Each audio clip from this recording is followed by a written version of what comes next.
금일은 불일 불교대학 연합특강일입니다. 금일 특강을 해주실 김성철 교수님은 현 한국불교학회장 및 동국대학교 불교학장을 지내고 계시며 주요 저서로는 원유에 대한 판비량론, 기초연구, 중론, 회쟁론 등이 있습니다. 금일과 내일 이틀간에 걸쳐서 해주실 특강 주제는 보리도 차제론입니다.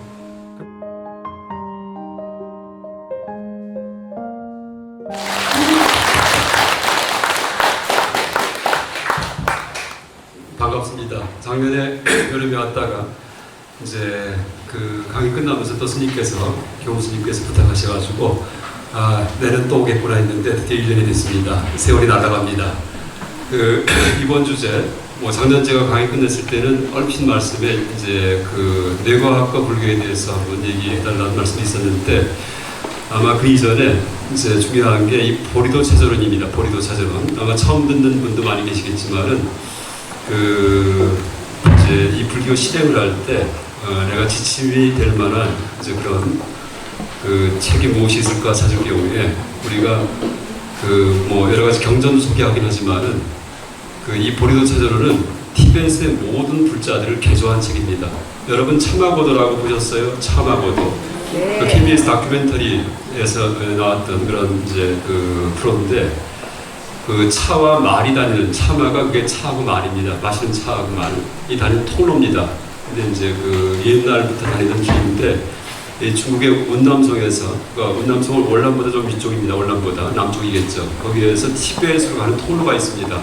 그게 이제 참화고도인데 운남성에서 티벳 올라가서 라사라는 티벳의 수도에 큰 포탈라 궁전 성이 있습니다. 궁전 성이 있는데 이제 불교 서웅지자 티벳 사람들한테는 거기까지 걸어서 가는데 그냥 가는 게 아니고 삼보일비 하면서 갑니다. 삼보일비.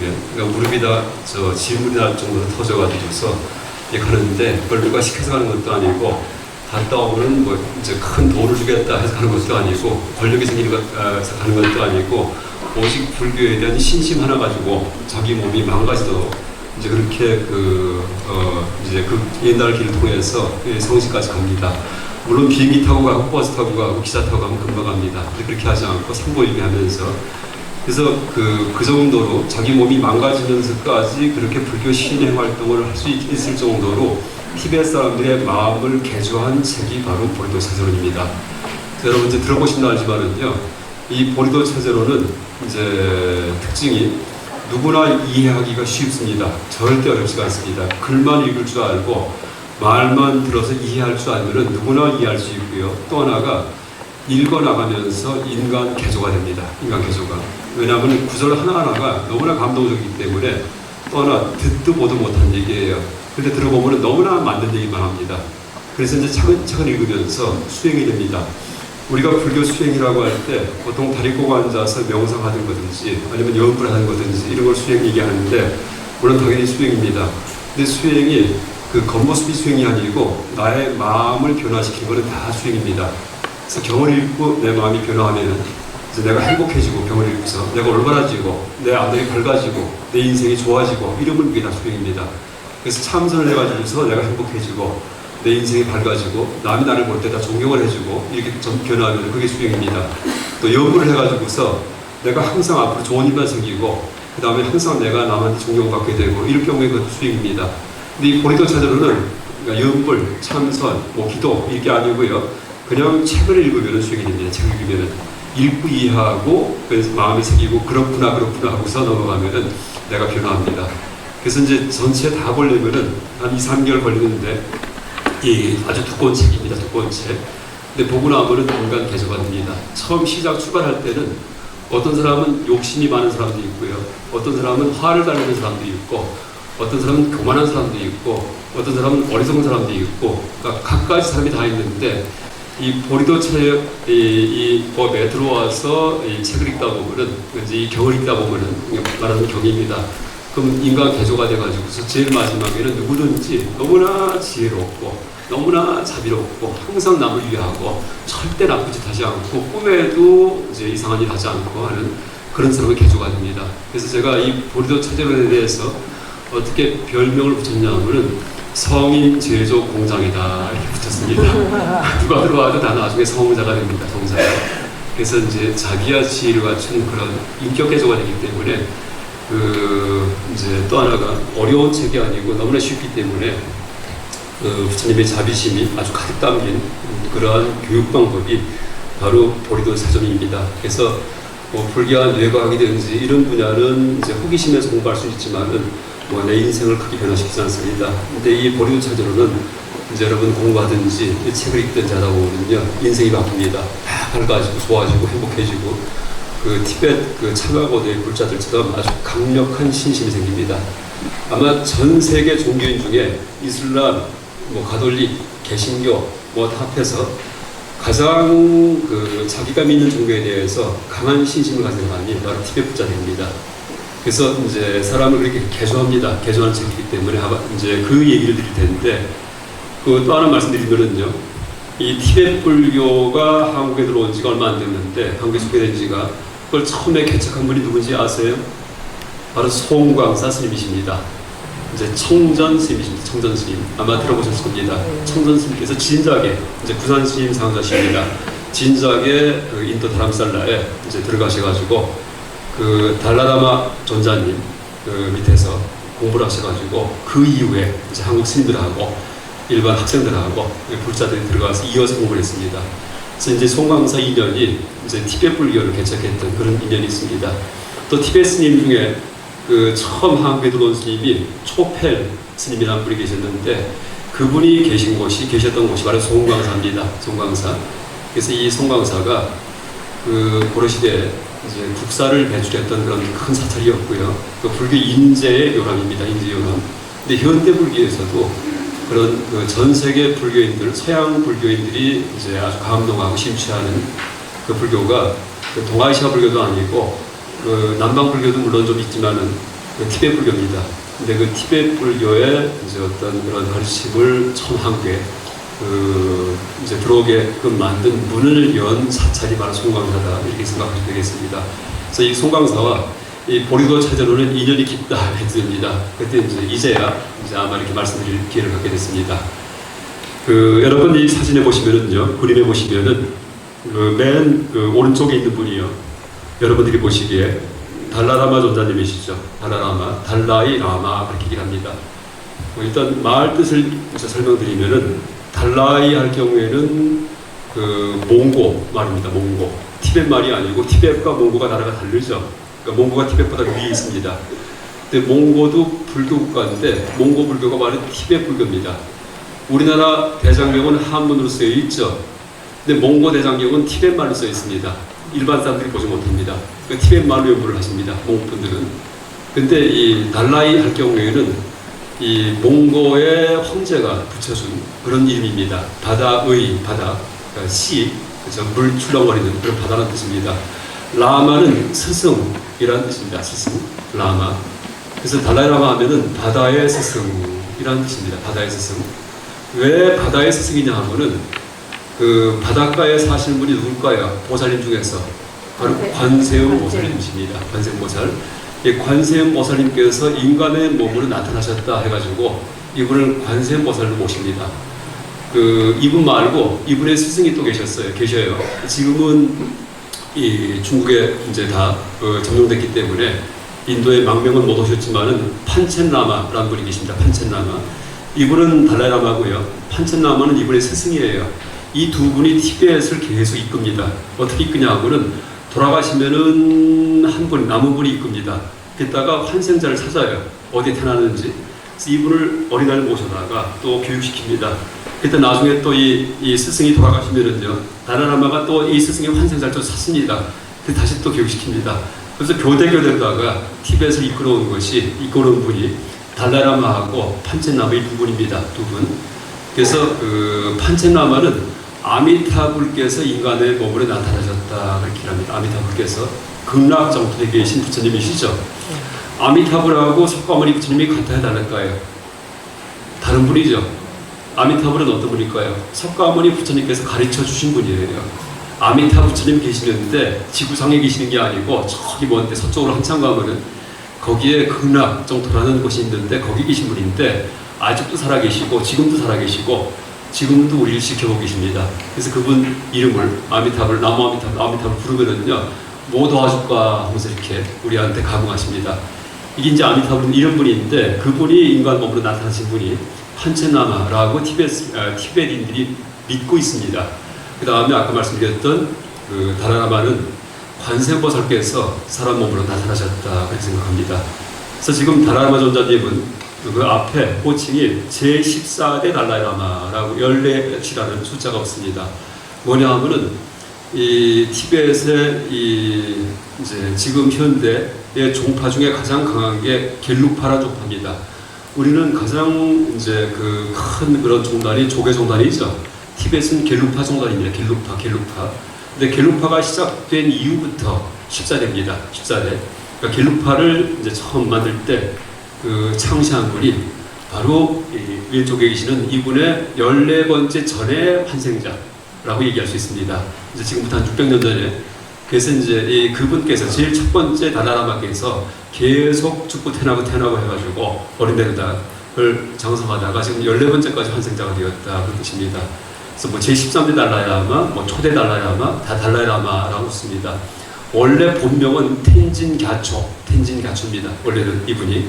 근데 그 속명이고요. 원래 이제 어릴 때 이름이고 그 이분의 이제 어떤 호칭은 뭐 황제, 대통령 이렇게 부르듯이 달라이라마라고 합니다. 왜 달라이라마냐 하면은 바다의 스승인데 관세음보살께서 어디 사시냐 하면은 바닷가에 사십니다. 바닷가에. 여러분 보면은 수월 관음도든지 항상 물가에 사세요. 그 물이 강물이 아니고요. 바닷물입니다. 그래서 이 어디에 나올까요? 경에 보면 다 나옵니다. 어디 사실까요? 보타락가산에 사십니다. 바닷가에 있는 보타락가산에 사시는 분이 달라이라마, 관세음보살님입니다.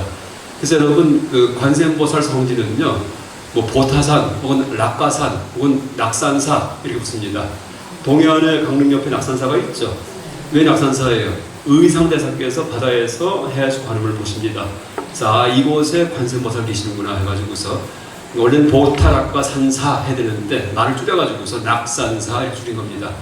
그래서 이제 이 왼쪽에 계신 분 이분이 바로 티베트인들이 믿기에는 관세음보살께서 현신하셨다라고 믿고 있고 이제 그 의미를 칭호에다가 호칭에다 붙여가지고서 달라이라마라고 몽고 황제가 붙여졌습니다.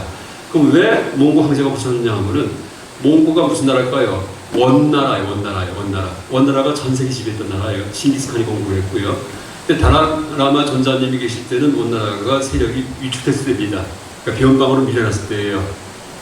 예, 중국은 그 명나라가 다 지배를 했을 때입니다. 명나라가. 그래서 이제 어쨌든 변방이긴 하지만은 티베트 옆에서 무력을 가지고서 칼을 가지고서 티베트를 지켜준 나라가 바로 원나라 몽고입니다. 그래서 이제 이 티베트는 종교, 정신적인 가르침을 몽고에 제공을 했고 몽고는 무력으로다가 티베트를 보호했다 이렇게 얘기할 수 있습니다. 그래서 몽고 황제가 이제 티베트의 종교 지도자한테 호칭을 달라라마라고 그렇게 붙여줬습니다. 그래서 여러분 라마 할 경우에는 스승, 그러니까 인도 말로는 구루 들어보셨어요? 구루가 바로 인도 말로 스승이라는 뜻입니다. 그걸 티베트 말로 번역하면 라마 이렇게 번역을 합니다. 라마. 티베트 불교를 라마교 이렇게 부르죠. 라마교. 무슨 뜻일까요? 스승을 중시하는 종교, 불교 이런 뜻입니다. 그래서 이 티베트 불교는요, 그 스승을 너무나 중시합니다. 우리 같은 경우에는 불교 신자가 가장 중시하는 게 세 가지예요. 불법승 삼보입니다. 부처님과 법 가르침과 스님 이 삼보인데 티베트는 사보 이렇게 얘기합니다. 사보. 그래서 티베트는 우리는 삼귀를 하죠. 거룩한 아까 이제 하셨어요. 부처님께 귀합니다. 가르침에 귀합니다. 스님께 귀합니다 하는데 티베트는 스승께 귀합니다. 사귀를 합니다. 하나 더 있습니다. 그래서 이제 이 스승을 가장 최고로 부처님과 존중하는 귀하게 여기는 그런 불교이기 때문에 라마교라고 부릅니다. 왜 그럴까요? 티베트 불교의 핵심이 밀교이기 때문에 밀교 들어보셨죠? 밀교는 비교한다면은 여러분 무속과 비슷합니다. 무속. 티베트 불교 보면은 무당 좀 샤머니즘 이런 냄새가 납니다. 그래서 여러분 그 신어미가 신딸한테 내림굿을 하죠. 그 이제 무병에 걸릴 경우에 좀 사람이 힘들어지고 마음이 이럴 경우에는 아 이건 무병 걸렸구나 해가지고서 신어미를 찾습니다. 그래서 내림굿 받아가지고서 그 다음부터 무속인 행사를 합니다. 그 다음부터요. 그게 뭐예요? 내림굿이 티벳에서 그 뭐냐면 관정하는 겁니다. 관정. 그러니까 세례를 준다 해도 됩니다. 기독교 같은 경우에도 세례 주죠. 그게 다 내림굿 하는 겁니다. 말하자면요. 그래서 샤만 전통에서 내림굿이든지 기독교의 세례든지 그 다음에 티벳 불교 밀교에서의 스승이 제자한테 관정을 주는 거, 물을 죽여줍니다. 티벳 스님들 와가지고서 관정법 혹시 보셨어요? 이게 다 그 관정 주는 게 내림굿 해주는 겁니다. 그래서 나의 인격에 들어가라 라는 뜻입니다. 관정. 그래서 이제 라마, 스승을 중시하기 때문에 라마교라고 이제 이걸 부릅니다. 그래서 그 달라이라마 할 때, 지금 달라이는 바다에, 라마는 스승이구나. 그 다음에 이 뜻이 관세음보살의 별명이구나 라고 이제 아시면 됩니다. 이 티벳의 수도가 지금은 중국이 점령하고 있지만은 티벳 수도가 라싸예요. 라싸 들어보셨어요? 라싸? 티벳 말로 라 할 경우에는 신입니다. 신, 가드, 신이에요. 신들, 신중들. 싸 할 경우에는 땅, 흑토자 써가지고서 그러니까 신토, 그러니까 신의 땅이라는 뜻이 라싸입니다. 신의 땅. 그래서 이제 그게 라싸인데 라싸에 가면은 뭐가 있냐면은 포탈라 궁전이 있어요. 달라마 스님께서 계시던 곳입니다. 왜 포탈라냐 하면은 바로 관세음보살 궁전이기 때문에.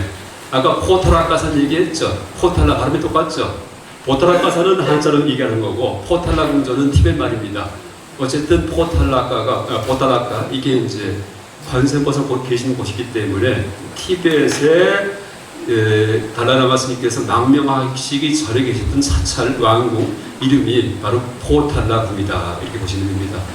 나중에 이제 혹시 중국 통해 가지고서 그 포탈라궁 보실 수도 있을 겁니다. 그러니까 불교 성지순례 하실 때 약간 왼쪽 분이고요. 그 다음에 지금 중국 지도에서 티벳 바로 인도와 중국 사이에 낀 지역입니다. 1950년대 말에 중국이 침공에 들어와서 대거 망명을 해가지고서 지금 인도 북쪽에, 여기가 인도예요. 북쪽에 다람살라라는 지역에 망명 정부를 차리고 계십니다. 우리나라 같은 경우에는 일본이 침략했을 때 어디로 갔죠?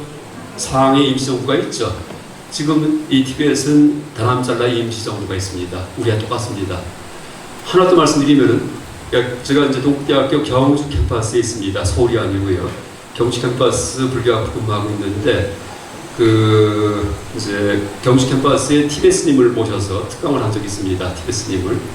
근데 이분이 불국사도 보시고, 그 다음에 뭐 경주 교육문화회관 온천탕도 보시고 했는데, 약간 한국을 너무나 부러워하십니다. 그러니까 70대 후반에 오셨는데, 제일 처음에 보신 게 이 교육문화회관, 지금 더 K호텔 가셨다가 바깥에서 그 수영장을 보셨어요. 수영장. 그랬더니 눈이 이렇게 둥글리십니다. 그러니까 시자 스님을 티벳에 좀 막 오라고 그러더니 사진 찍으라고. 물에서 사람이 들어가 있다고, 물에. 왜냐면 인도 남부지방에 사시는데 거기는 물이 없는 데입니다. 그래서 물 한 번 먹으려면 30분 걸어가서 그 양동이 하나 퍼가지고서 또 걸어와서 하루 먹고 사는 데인데 세상에 물 속에서 사람이 들어가? 이런 일이 다 있다 하시면서 그 다음에 보니까는 뭐 자동차부터 뭐 어마어마합니다. 상상 소홀히 한국이요. 그래서 너무나 부러워하세요. 그래서 나중에 차를 마시다가 제가 뭐라 했냐면은 한국이 100년 전에는 티벳 같았습니다. 이렇게 했습니다. 일본이 점령했기 때문에. 그렇죠? 근데 앞으로 100년 후에는 또 어떻게 될지 모릅니다. 이렇게 했습니다. 사실 모릅니다. 물론 우리가 더 할 수도 있고, 물론 예측하기는 이제 한국이 거의 세계 최고국가가 됩니다. 그렇게 얘기합니다. 또 지금 진행 중이고, 작년 올해부터 일어난 일들이요. 여러분 지켜보세요. 아주 천지개벽을 할 겁니다. 앞으로요. 그래서 옛날처럼 그냥 나라가 돌아가려니 전혀 상관없습니다. 앞으로 두고 보십시오. 요새 뭐 BTS 무슨 빌보드 하죠? 이 조짐들이요. 이게 보통 조짐이 아닙니다. 그래서 통일 기운 생기면서 그러면서 여기 젊은 친구들, 이제 요새 젊은 사람들 보면 우리보다 훨씬 능력이 뛰어납니다. 키도 크고 잘생기고 훨씬 더. 이 친구들이 이제 앞으로 전 세계를 이제 이렇게 아주 좋게 이제 비운드는. 뭐 하나만 더 얘기하면은 여러분 BTS 그 K-팝이 왜 유행하는지 아세요? 그 다음에 한류 드라마가 왜 유행하는지 아세요? 건전성 때문에 휴머니티. 인본주의입니다. 뭐냐면 감동한대요. K-팝 배우는 애들이요. 그 인생이 달라진답니다. K-팝 따라 하려면요. 그거 어려워요. 그렇죠? 뭐 손흔드는 거 다 따라 해야 돼요.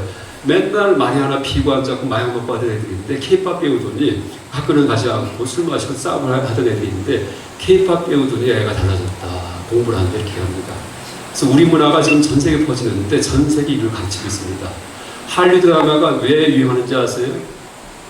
그게 다 휴미니티입니다. 목욕탕집 사람들이든지 보면은요, 그게 전부 다 따뜻한 인간애가 있습니다. 한류사만은요. 암만 뭐라 하더라도. 여러분 비교해 보려면은요, 미드랑 한번 비교해 보십시오. 미국 드라마. 제가 미드 중에서 딱 하나만 봤습니다. 끝까지 다 봤는데 프리즌 브레이크 봤습니다. 결론이 뭐냐면은 미친 드라마구나. 왜? 선악이 없어요, 선악이요. 악을 행했어도요, 거래합니다. 거래.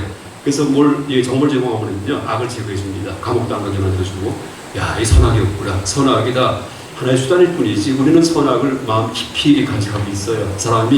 사람다워야지. 이런 마음이 있습니다. 그게 이렇게 K-팝이나 한류 드라마에 들어갑니다. 그래서 지금 이 얘기는 제 얘기가 아니고요. 옛날 타너 컨스님께서 다 이해하신 겁니다. 한국 사람들이 전 세계를 도덕성으로 지도할 것이다. 이렇게 얘기합니다. 근데 그게 무슨 도덕윤리를 가르치는 게 아니고요. 지금 K-팝과 한류 드라마 두 가지가 전 세계 젊은이들 갖다가 다른 길을 끌고 있습니다. 그리고 남북 통일 기운이 이제 일어나면서 별별 일이 다 벌어집니다. 어쨌든 100년 전에 한국하고 100년 전에 티베트 비교하면 반대죠. 100년 전에 티베트는 독립국가였고 우리는 식민지였고 100년 후에 티베트는 또 달라질 수 있습니다. 그 다음에 우리는 이제 나빠지는 게 아니고 지금보다 훨씬 더 좋아집니다. 그래서 자긍심을 가지셔야 됩니다. 또 제가 항상 하는 얘기가 전 세계에서 IQ가 제일 높은 나라가 어딘지 아세요? IQ 검사하면 여러분 영어 구글 들어가서 내셔널 IQ 한번 찾아보십시오. 우리나라입니다. 우리가 106이에요. 근데 요새는 최근에 바뀌었어요. 싱가포르, 홍콩을 위에 놓습니다. 원래는 싱가포르, 홍콩은 통계 안 들어갔어요. 왜? 도시국가이기 때문에. 근데 요새는 집어넣습니다. 그럼 그게 올라가. 우리보다 2기 높아요. 거기가 107, 우리가 106. 우리보다 밑에가 1번 이렇게 됩니다. 그러니까 동아시아가 제일 높아요. IQ가. 이스라엘 92, 28위가 됩니다. 유태인 똑똑하다 다가 허구입니다. 그러니까 한국 사람들한테 최면이 걸려 있어갖고, 다 이게 주입해놓은 이제 그런 겁니다. 뭐 그 얘기하면 길고요. 그래서 어쨌든 지금 100년 후 얘기할 거기 때문에 제가 이제 다시 혹시라도 이제 우리 미래가 아우랄까 하고 오해하실까봐 이제 지금 그런 얘기를 드렸고요. 어쨌든 티벳은 100년 전의 한국처럼 지금 그 다른 외세가 침입을 해가지고 이렇게 지배를 하고 있는 이제 그런 지역입니다. 근데 달라마 스님께서는 어떻게 얘기를 하냐면은 티벳이 중국에 점령당한 것이 불교적으로 또 전 인류한테는 좋은 일이다 이렇게 얘기를 합니다. 왜냐하면은 점령당했기 때문에 쫓겨나서 불교가 전 세계에 퍼지기 때문에 이렇게 얘기하십니다. 만약에 중국이 침공하지 않았으면은요, 그냥 우리가 티벳 그냥 구경하듯이 박물관 구경하듯이 갑니다. 절대 불교 전 세계 티벳이 안 퍼집니다. 근데 쫓겨난 바람에 티벳인들이 영어 배우고 구미 각국에 흩어져가지고서 퍼지다 보니까는 지금 전 세계에서 가장 이제 설득력이 있는 종교가 그러니까 불교만이 아니고 티벳 불교입니다. 그렇게 얘기합니다. 그 다음에 또 하나 이제 내가 그림을 소개했는데, 그러니까 티벳의 특징을 얘기하기 위해서 이게 사진이 있는데 이런 거 보셨어요? 뭐냐면은 밀교입니다. 밀교 수행. 근데 이게 뭐냐면은 이 공덕 발생 기계입니다. 공덕 발생기. 여러분 공덕 쌓으려면은 복이 많아야 되죠. 박복하면은 병도 잘 걸리고 자꾸 재산이 막 잃어버리고 돈도 안 벌리고 이렇게 됩니다. 복이 없을 경우에. 그럼 복을 쌓으려면 어떻게 돼야 돼요? 남에게 많이 베풀고 개 잘 지키고 딱 두 가지입니다. 항상 자기 절제하고 살고, 그렇죠? 절약하고 검역하고 검수하고 항상 만나는 사람마다 찬리하고 이러면 반드시 복이 쌓입니다. 그 다음에 또 어떻게 돼요? 불교적으로는 독경, 경전 자꾸 읽고 그 다음에 그 진언외고 이렇게 얘기를 합니다. 부처님께 기도드리고 이게 이제 공덕 쌓는 방법인데 그걸 쌓아봤자 이 경을 읽을 때 우리가 반야신경 읽으려면은 봉독하려면은 한 2, 3분 걸립니다. 오래 걸리죠. 근데 뭐 백독, 뭐 법화경 백독했다, 뭐 그런 말씀들을 많이 하십니다. 옴마리만매음을 하루에 이제 옴마리만매음도 다 공독 쌓는 방법인데 그걸 하루 종일 해봤자 몇 번 할 수 있을까요? 한 10,000번쯤 할 수 있을 겁니다. 근데 지금 이 많이 보령 갖고 할 경우에는요, 이게 이제 이렇게 나살 돌려갖고서 열면은 뚜껑 열리는데 그 안에 그 옴마니 반매음 이렇게 써 있어요. 근데 한 3,000번이 써 있습니다. 3,000번. 그러니까 종이에 써가지고 이렇게 두루마리 말아놨습니다. 그래서 이걸 한 번 돌리면은요, 온마이니 반매음 3,000번 한 꼴이 됩니다. 공복이. 10번이면 3만 번입니다. 100번이면 30만 번입니다. 1000번이면 300만 번. 하루에 몇 번 돌릴까요? 한 2,000번만 돌릴까요? 그럼 60만 번 이렇게 됩니다. 온마이니 반매음. 그래서 이제 이 티벳 불자들, 스님이든지 일반 보살님들이 항상 돌리고 다닙니다. 공복 쌓는 겁니다. 왜? 복이 있어야지만 먹고 삽니다, 사람이. 그래서 이제 복사는 기계입니다. 이것만이 아니고 티벳의 밀교 수행 전체가 다 이런 가상 수행입니다. 가상 수행. 그래서 이제 이런 많이 보는 도 있고 또 많이 차도 있죠. 절에 가면 이렇게 손을 크게 돌립니다. 그래서 이제 이것이 바로 티벳 불교의 특징입니다. 그럼 왜 복덕을 쌓을까요? 부처가 되기 위해서예요. 왜냐하면 불교의 본질은 복덕이 절대 아니에요. 부처님이 돈 많이 벌어라 이런 얘기 안 하셨습니다. 지혜로워라는 얘기를 하십니다. 불교의 본질은 지혜입니다. 지혜. 그런데 지혜만 있고 복이 없죠? 그럼 남을 교화하지 못해요. 왜?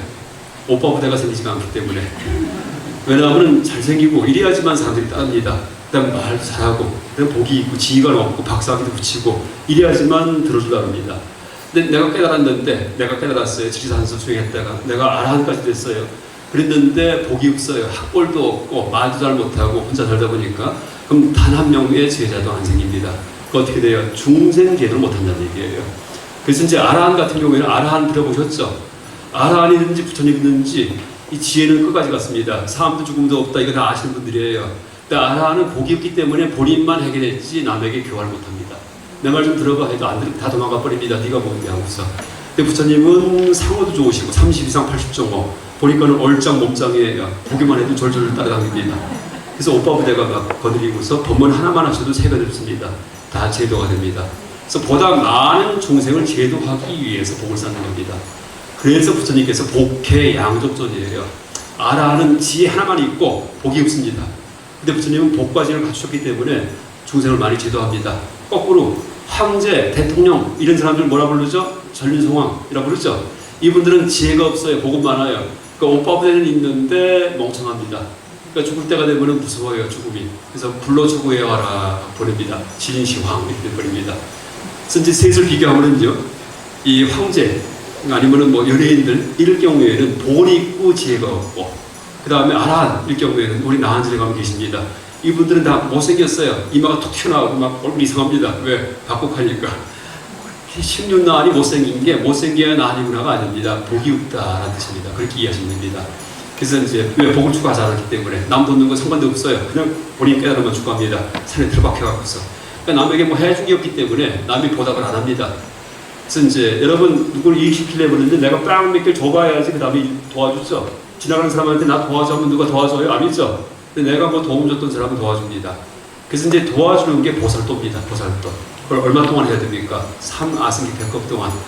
그게 부처님입니다. 그래서 이제 부처님은 복과 지혜를 다 갖추셨습니다. 3아승기 100급에 복을 쌓으시고 그 다음에 지혜도 열렸기 때문에 상과 중을 초월하셨습니다. 초월. 아라는 상과 중을 초월했지만 복이 없습니다. 그 다음에 전류중앙은 복은 있지만 지혜가 없습니다.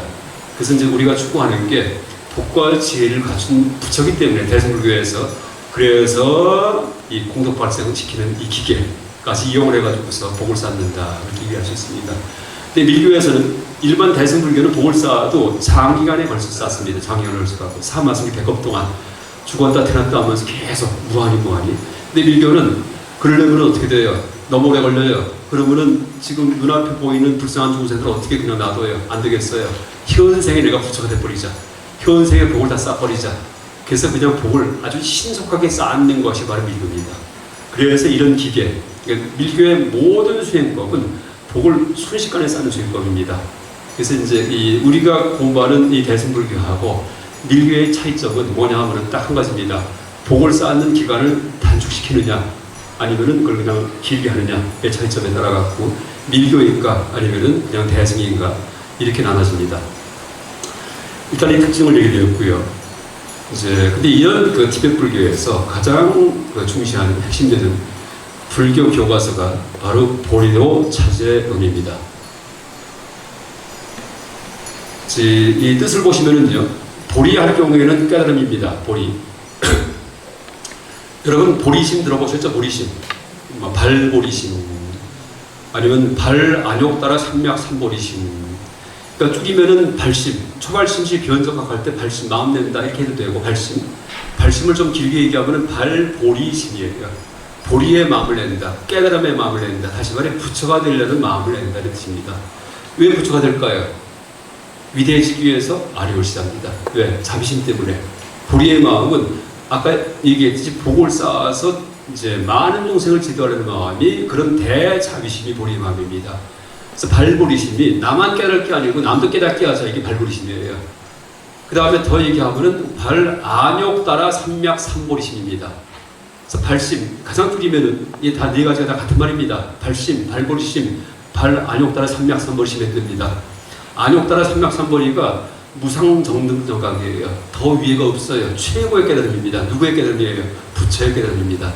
그래서 아까 이제 반해신경 봉독하실 때 안욕 따라 삼맥삼보리 얘기하셨죠. 그걸 우리가 추구하는 겁니다. 그래서 이제 이 보리, 다시 말해 성불하는 거, 부처받는 거, 그 길은 길도자입니다.